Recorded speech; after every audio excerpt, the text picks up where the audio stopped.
What's up, guys? This is Carter Thomas with Bluecloud TV. I hope you're doing great. Make sure that you subscribe on YouTube /Bluecloud. I don't know, just look up Bluecloud Solutions on YouTube. It's the most unofficial call to action ever. Make sure you watch these on Facebook and also on the blog, bluecloudsolutions.com/TV.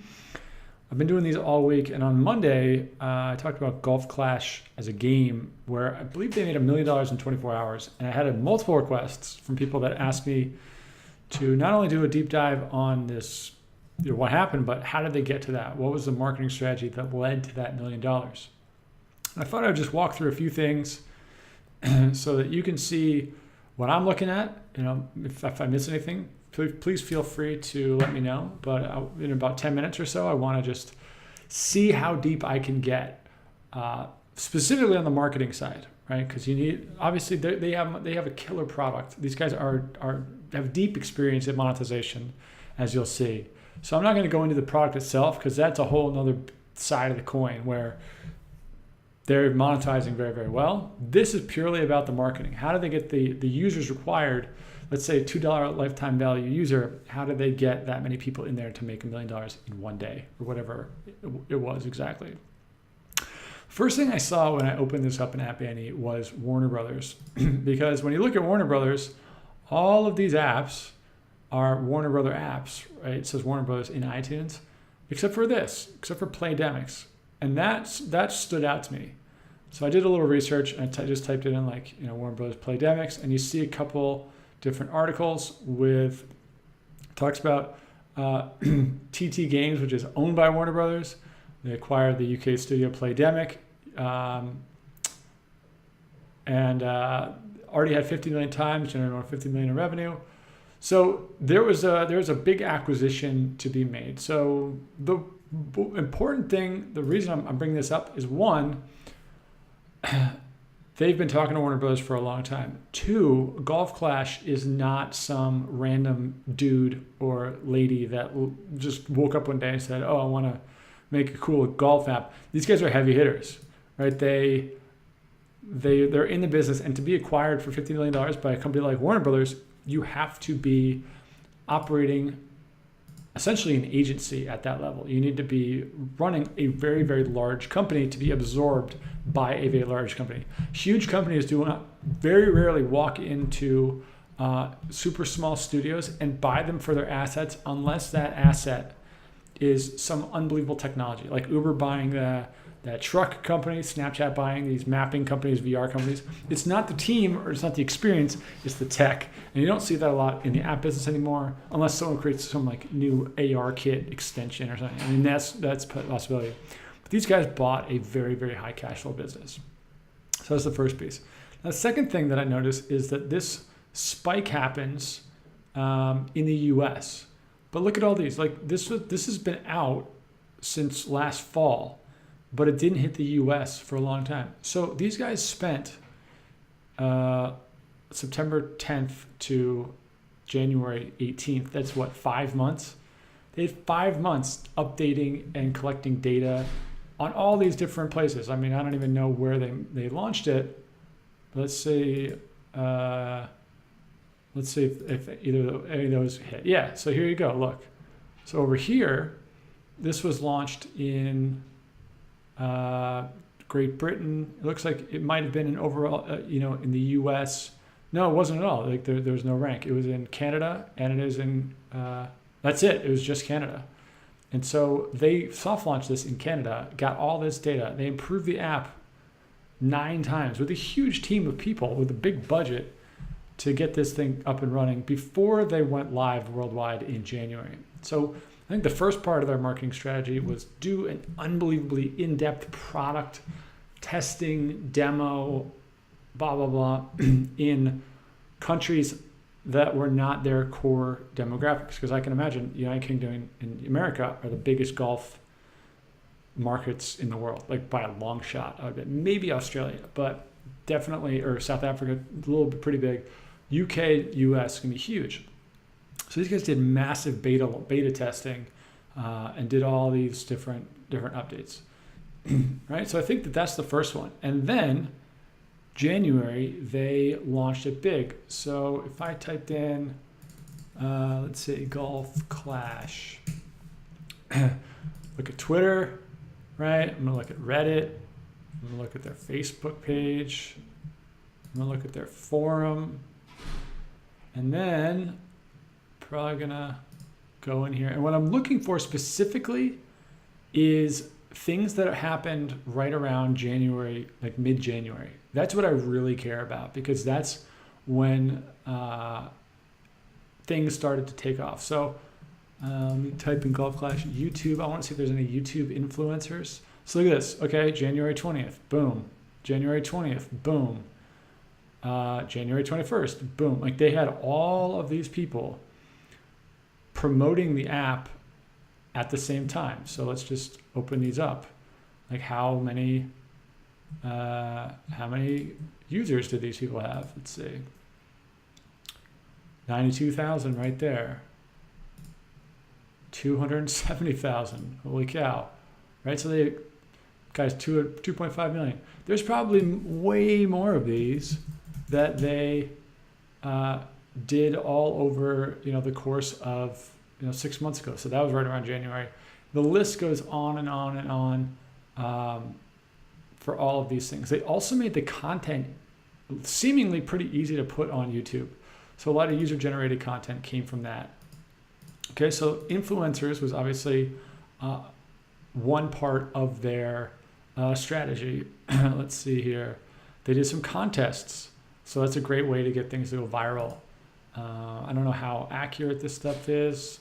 It's not very good content, but at least gives me some semblance of an idea of what these guys have been up to. This is more like an update. That's not very helpful.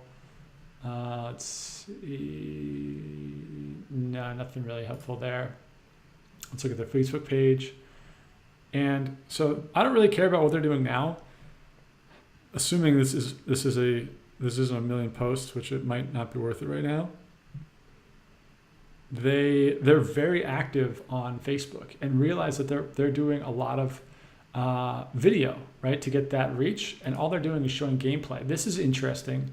So they're on Twitch, right? Twitch has a massive audience of people. They also have a huge influencer marketing component on Twitch these days, like partnering with people on Twitch who will Golf Clash. Let me see this. Games, Golf Clash, live channels, videos.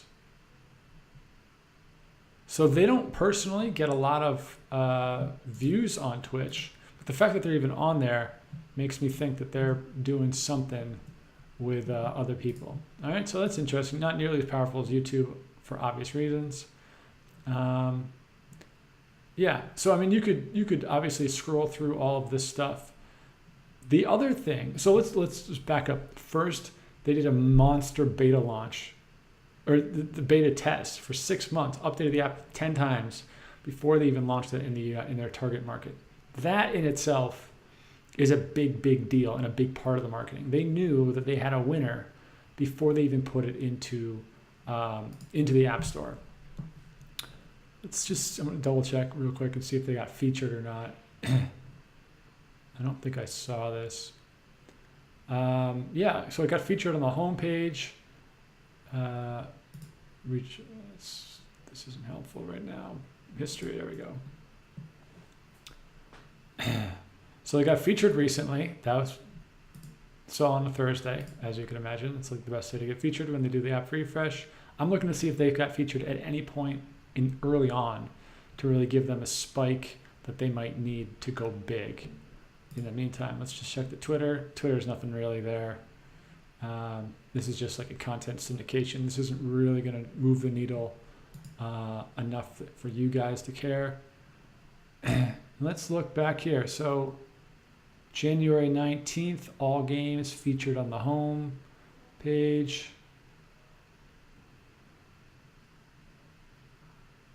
So it looks like how many features they got. So it looks like on the 19th, they were featured on the launch date, right? So they must have been doing a lot of work with Apple. They obviously had a great relationship with Apple. and they got featured big time on the day of the launch. So they had an amazing product that Apple knew that they were updating it. They got featured on the homepage. They launched with massive influencers, and that got them on the map.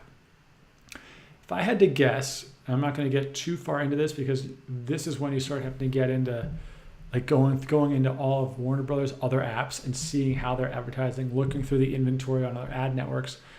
If I had to guess anything, I would guess that Warner Brothers took all their inventory and started cross-promoting it over to Golf Clash. And by then, that they have such a powerful user base that it started to pick up. And then right around here, they dropped the hammer in a big way to get those users to start playing it. On July 4th is when I think they had that huge day.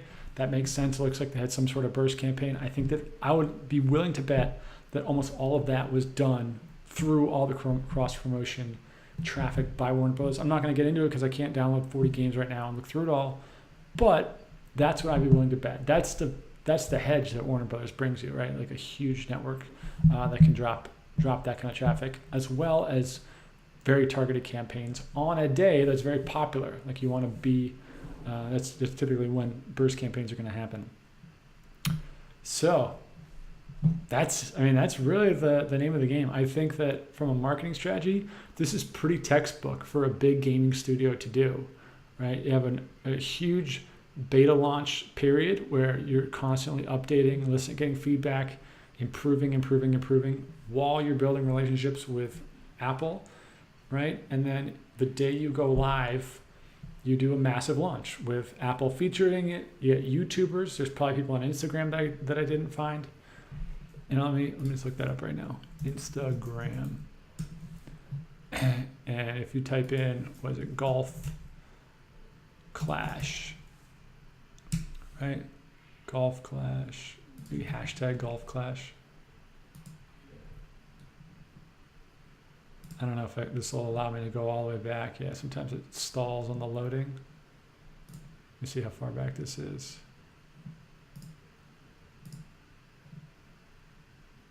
Move that for a second. July 7th. Yeah, that's going to take me forever to get into.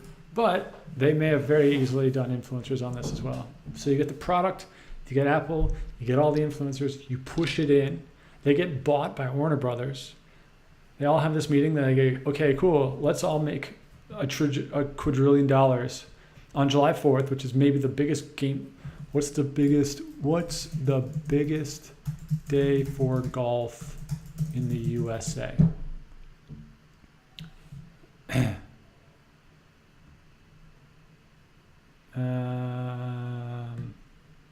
Let's type in July 4th golf. Yeah, I mean, I don't know if this isn't, I would have to dive into this to find out like what is the biggest day in golf. I would imagine it's 4th of July because that's when most people are on vacation. That's when they're playing golf, right? So, or at least it's on the front of mind. Beta launch, relationships with Apple, release it, Apple feature influencers, awesome, gets them on the map. Meanwhile, TT Games, part of Warner Brothers, comes to them a month later and says, hey, we want to buy you out because you guys are making all this money, you got amazing products, we love your team, blah, blah, blah. They get in a meeting and they say, okay, on July 4th, let's really push this thing and let's see if we can make a lot of money on the July 4th. So they go through and all the teams get together. Let's look back at the rank history real quick. All time. We look through the chart here as it's loading. March, April, May, June. So we got 2 updates right in June, right before July hits. So they updated. So they got bought right around here. 1, 2, 3, 4, 5, 6, 7, 8, 9. They did 9 updates until the July 4th push. They haven't done anything since then. That was obviously the big push from the whole team everywhere. They bought a lot of traffic. Warner Brothers funded the whole ad buy. That's how they made it happen. That's the blueprint. I mean, that's how you make a top grossing game. So I think the only thing that might be missing is more influencers to get involved. I know that on Twitter, this one dude, the top guy, is a pro golfer. This guy, Ty Dillon, right? Or he's a verified, I should say. He's a pro racer. So like he's talking about it. There's influencers that I mean, who knows who else they got in touch with through the Warner Brothers brand, but they're doing it and they're doing it pretty well. So I hope that paints some a picture onto how these guys did it. It's really just, I mean, this is pretty textbook app marketing stuff. So if you find this interesting, make sure you like these videos. Let me know what you think. Leave a comment, respond back to the email, talk on the blog post, whatever. So I hope that this was helpful, and I will see you guys on Monday. I'm going to take the weekends off from these, Monday through Friday, get all of them done next week, and I'll catch you guys then. Peace.